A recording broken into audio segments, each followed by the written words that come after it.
Okay, I have color adjusted now and cut out 4 different layers. This one, this one, this one, and that background sky.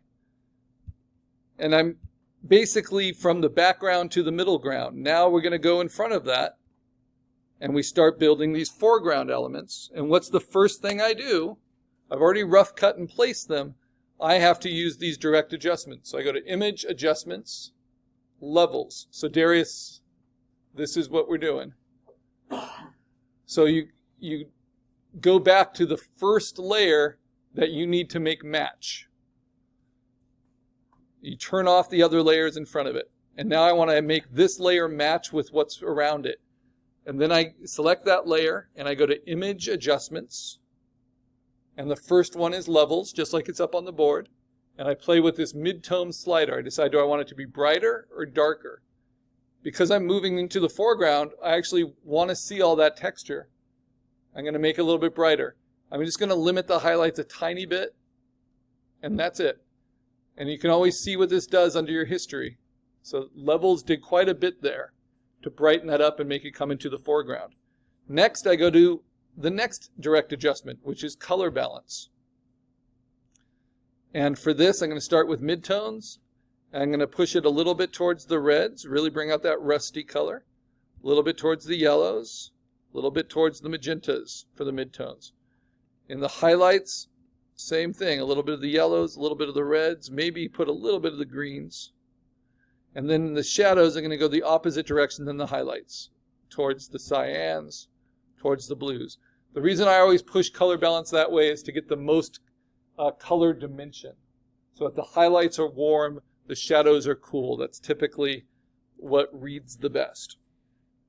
And we can see what difference that made from this to this. So a lot more dimensional, definitely feels more solid coming forward. Then if you think you need it, you do the third direct adjustment, which is hue saturation. Need you all to know about it. This is for big shifts. Do I want more yellow in it? Do I want it more intense in its color or less intense? And again, I'm going for cartoony, so I think I want it a little bit more intense. And I think I want it maybe around there on spectrum. Okay, now I took it from here through levels, color balance, hue saturation. Now I'm ready to cut it out. Now this is an interesting one, and there is kind of a shortcut under properties where you'll see, if you scroll down, you'll see remove background. And I'm going to try it. If I click remove background, what does it do? It removed all the stuff I actually wanted, right? But sometimes it works wonders. It's kind of a survey of it. It works really well for people. That's how it's meant to work.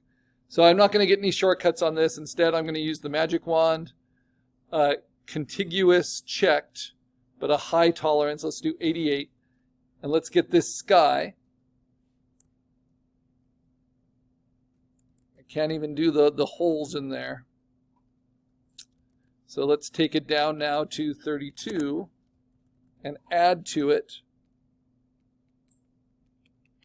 with shift. It's going to be annoying. So I'm just going to hit delete. Oh, but I'm going to lose some things. So let's use option to unselect the tips here.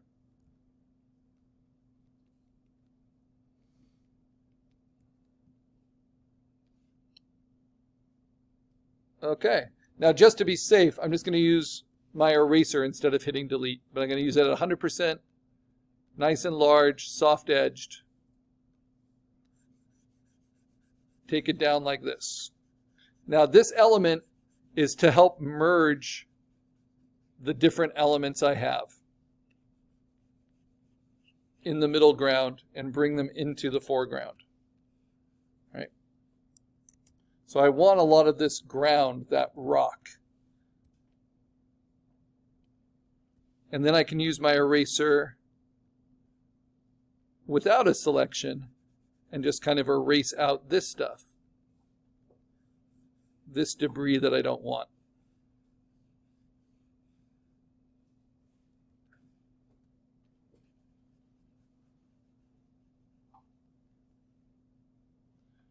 And as we get into kind of middle ground and foreground just junk and stuff, we don't always need to worry so much about it showing or not showing. Right? Okay. Now, the only thing that's kind of really obvious is that we have no ocean here.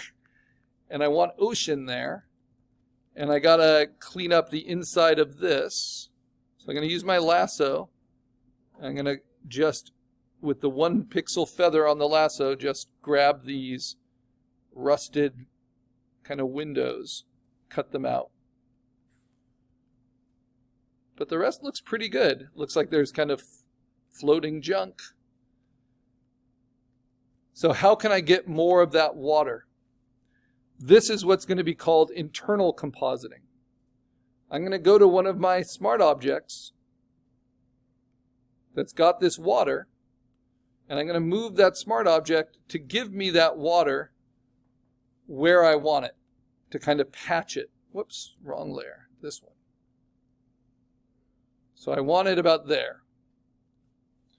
Then I'm just going to grab that water with the lasso and make another duplicate.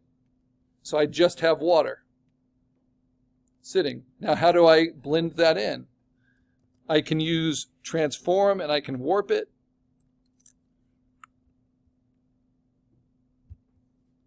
That's going to help to kind of match the shadows, match the textures.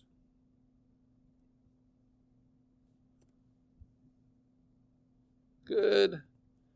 And now, what's on top of it is this, and now that gives me a lot more overlap for this to blend with a soft-edged eraser. So I'm using my eraser. I'll use it at a lower opacity. I've already gotten rid of the hard edges. That's way too big. Jumps very quickly. But now I want to kind of blend out that highlight. So that feels more like deep ocean, where that light blue highlight is. And that gives me a very, whoops, cut a little too far there. A very believable, yeah, about like that. Kind of light spilling in between those ships. Okay, so far so good. Let's move above. What's next? We got these rocks, thinking I might not need those because I brought this in, remember? So maybe I bring those rocks on top of that. Yeah, that could work. Okay, so what's the first thing I need to do for this boat? You guys know this by now. What do I need to do before I can clean up its edges? Direct adjustments. Yes, that's going to make a big difference.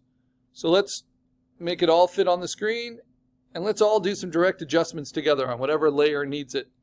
So, image adjust. You got to work from the back forward so that everything matches. Start with levels. Midtones. I'm going to make these midtones a little bit brighter, but limit the highlights. That's been kind of a common theme. Actually, I won't limit the highlights too much because we already got some strong highlights there. In fact, I might even goose the highlights a tiny bit.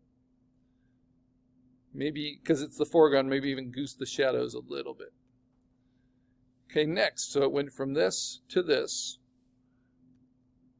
Color balance. This will make the biggest difference. This is my favorite tool.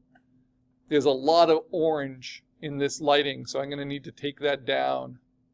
Go a little bit more towards cyan, a little bit more towards blue. And you see how that's already helping it match in the midtones.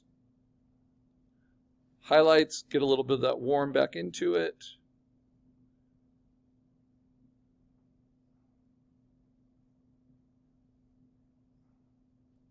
And then shadows go the opposite direction, towards the cools.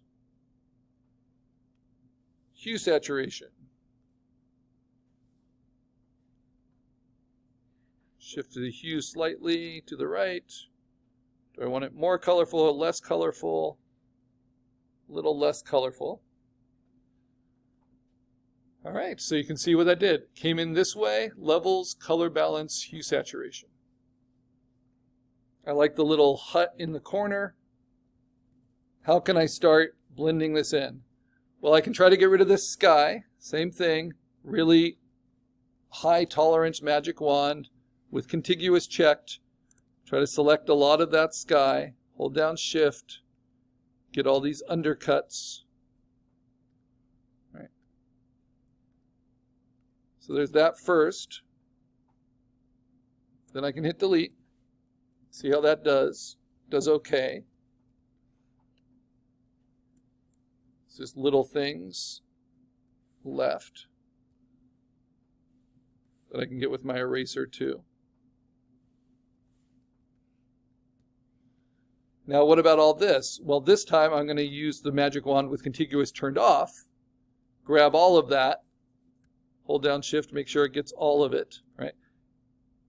And now I'm going to use my eraser at 100% opacity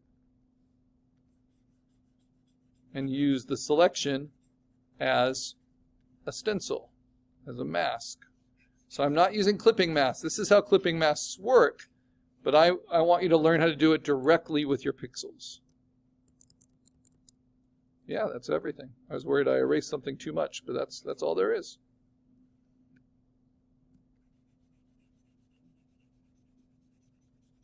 Then I can also erase out the sky a little bit as it cuts into the sky behind that I want it to be replaced with.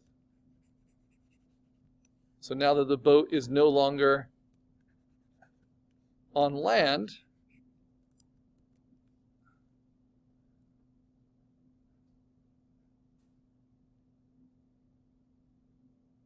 it is in the dock. But I have to be careful. I'm going to have to use my lasso and subtract this edge from the selection, because my eraser is trying to erase the edge of that. So then my lasso prevents that. This edge. Okay, now hit Command D, deselect. Now it becomes about blending these edges.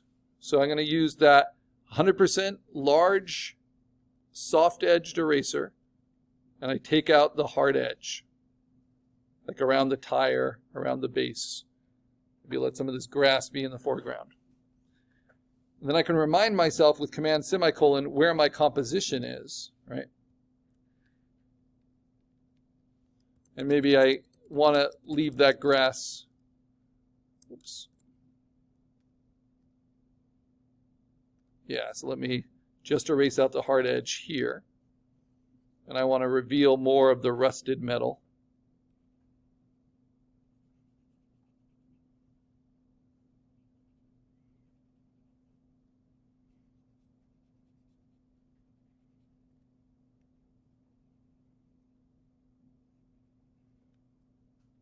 And these rocks, right? So it's like a little sandbank that this boat's on. And then I have to decide how much of these trees and rocks and things do I want. And this might be where I make my brush a little bit smaller. And I kind of find that shoreline. I might even use my lasso and kind of cut it out. So cut out along the rocks and along the side of the boat.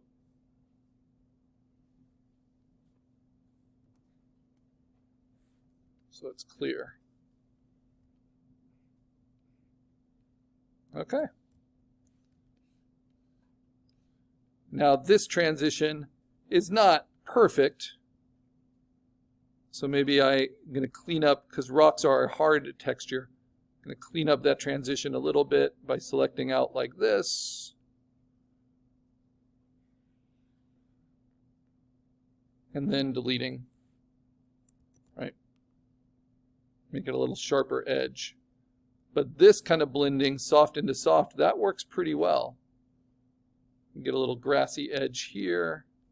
Cut that out. Actually, I liked it before. Yeah. So sometimes just blending with the eraser will do a lot of your work for you. and especially